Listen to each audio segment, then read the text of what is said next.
can you stop playing with your mom? Because she's on the phone right now and she's trying to get you help. And I can't talk to you if you keep knocking the phone off of her head. Okay? So can you please just relax? I understand, but we're going to get you your help and we're going to get you your answers. Okay? But I need you to just chill out a little bit. Okay, thank you. All right. When I connect to Dax, he's got a lot of there's a couple of things going on here. He's got things that he wants to share with you and messages that he wants to share with you, but he's tweaked a little bit high. What I mean by that is, Kimberly, is that he's got this overwhelming need to get your attention, whereas an animal that is maybe wanting to get your attention but is in a less of a discordant vibration is going to, it's like, maybe just staring at you intently, or maybe just putting his paw on your leg and letting you know, hey, I want to get your attention. He's kind of revved a little bit. He's tweaked a little high. Yeah, you could say so. Okay. So the reason that I'm saying this is that he's vibrating at a very unwanted behavior vibration. So I think an essence that would really help him is the essence called Heather. Heather is for any animal that are noisy, attention-seeking, animals that continue to make you feel like they're lonely, or they need, they meow, they bark at you for absolutely no reason, and they keep doing it. So I think Heather might be a very, very good essence. There might be a few others, but right now, with just the time that we have, Heather keeps screaming to me. So I'm letting him know that, if he wants to, I always have to get the animals' permission. I never want to do anything to them without their permission. Okay. I feel like it's honoring them as fellow beings, which I see them as.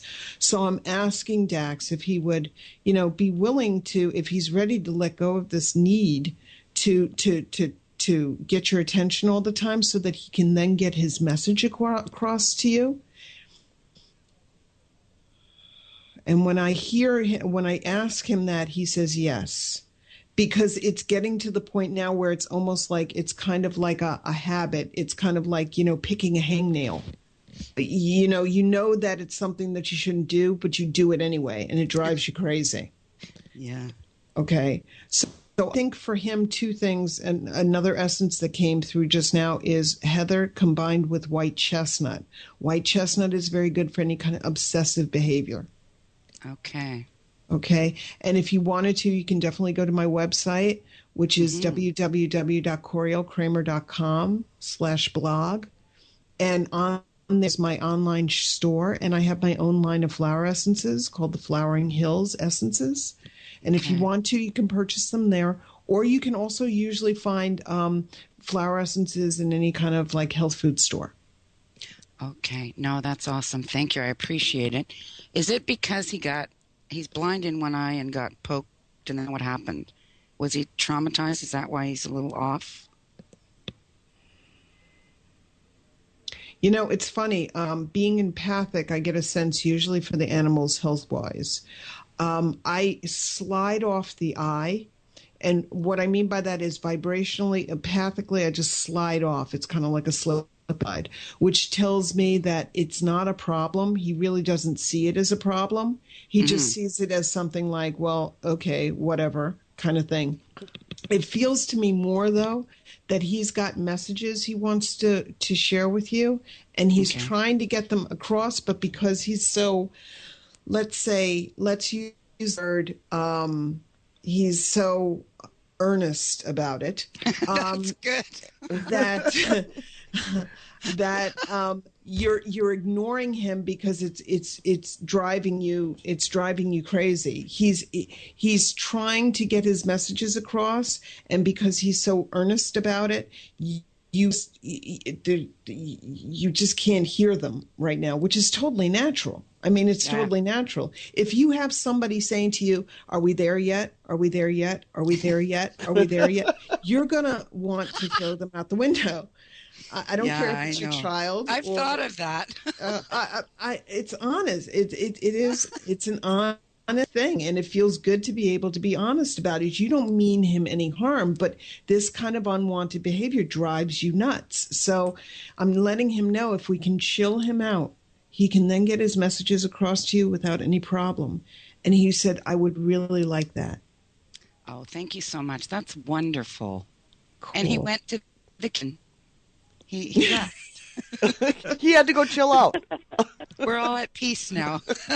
There you go. Thank you so much. I really appreciate it because he is a handful. And you can contact me if you need any help. Yes, I will. Thank you so much. You're welcome. Bye.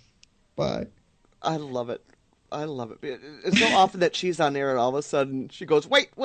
And he's knocking her headset off and he's knocking the wires out of the computer and he's just busy. He's earnest. Yes, he is. Stubborn like his mom. He's strong-willed. Yeah, very much so. How do you, if you've got an animal, this actually just kind of popped into my head because I had a Jack Russell. If you've got an animal who is very high-strung, a lot of energy, how can one person go about calming that animal down? Now, I know what I used to do with Rocky. I would treat him just like a baby. I would lay him on his back and put a blanket over him, and he'd go right to sleep. Didn't matter where he was. He'd go right to sleep. But they talk about, like, yoga or, massage therapy for animals. Is that something that anybody can do to relax their animals? I wouldn't unless you know exactly what you're doing, especially with yoga, because that's just me. I mean, I'm not going to do I know for me personally, I've taken yoga, and unless I'm very, very good at what I do and know what I'm doing, I'm not going to do yoga on my animals. But things like there are some breeds, that no amount of flower essences, Reiki, or anything else is going to stop them from being who they are because they are high energy. Right. Okay. Animals like Jack Russells. Animals like, certain kinds of cats and Siamese are usually very, very loud and very attention seeking. That's in the breed. You can't stop that. And if you don't want that, you shouldn't have them. Right. But other things that you can do is things like, I also do, I'm a certified T-touch practitioner. So you can do, you can do therapeutic touch. You can do T-touch. There are certain places where if you touch your animal, it will relax them. Usually I like to, if I have a client's dog, or even I've done this on cats, even on horses that are very, very, anxious and skittish and stuff like that there. And they're very excited. Usually I rub their third eye, which is right between their two eyes is where the third eye is located.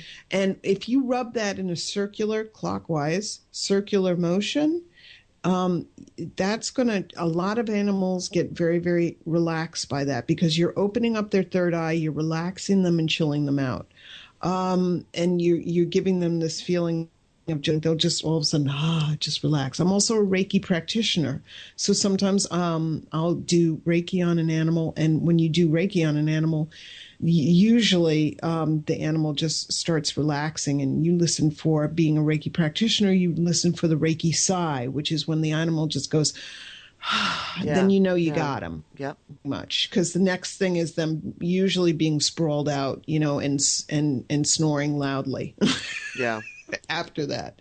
But there are things that you can do, but then again, there are things that, I can't make an animal stop being who they are. So if there are some high-strung horses, dogs, cats, birds, you can do it to a certain extent, and animal communication absolutely helps them get their point across and their messages across. But you can't really stop them from being who they are if they're that way. Right. Does that make sense? It makes absolute sense. So that's when you look at people who are going out to adopt animals, make sure you know what you're adopting. That's right. Do the research behind it. That's right. Absolutely. Absolutely. It's really, really, really important, because you need to know what you're getting into before you do it. And you need to do it. You need to do it with your eyes wide open, you know? And I understand, you know, there are people that do it because they love their animal, but they get into it and then they get overwhelmed. Right. And that's never a good place for you to start off a relationship with it, whether it's with a person or an animal. Yeah. When you've got, you know, people always talk about, you know, when you talk to your animals, animals do understand the frequency of your voice and your tone of voice.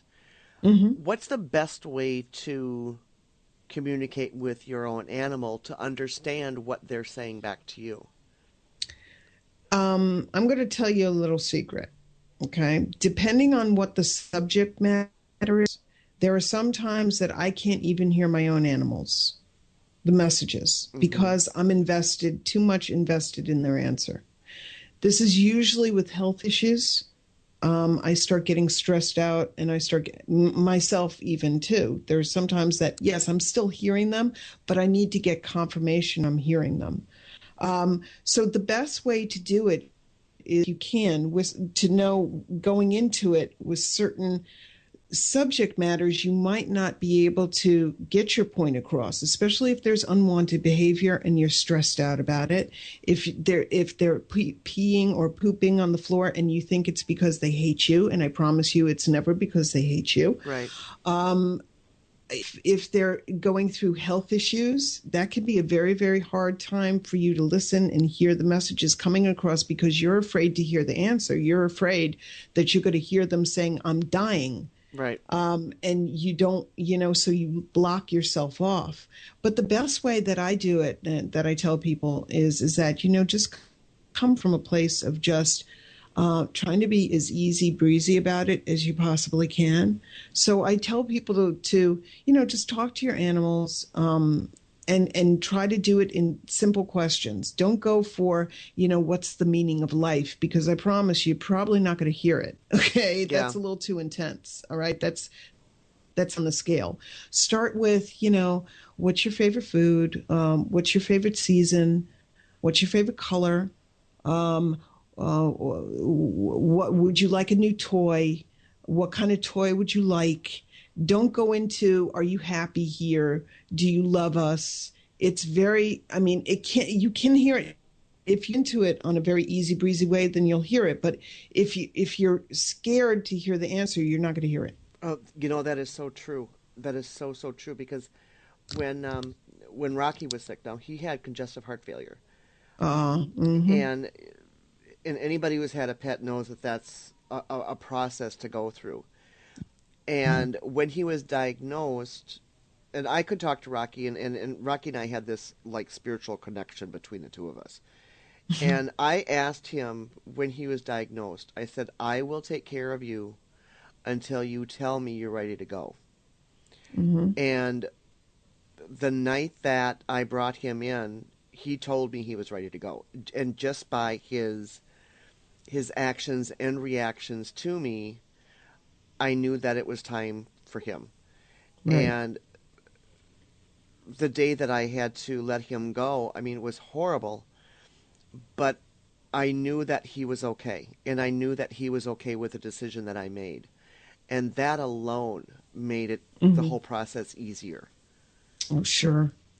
Sure, absolutely. Remarkable. And that's, you know, that doing that kind of, I mean, kudos for doing that. There's, you know, I do a lot of work, a lot of my clients, I help with what I call the transitioning, which is animals who are coming to the end of their life in this body, on this plane. And, people just need clarity. They need to make sure they're doing the right thing. They need to make sure that it's the right time. And, it's, you just know in your gut. You just know. But, if you can get an animal communicator to help you, okay. Mm-hmm. And look, I always tell people, I am never going to tell you that you need to put your animal into the next life.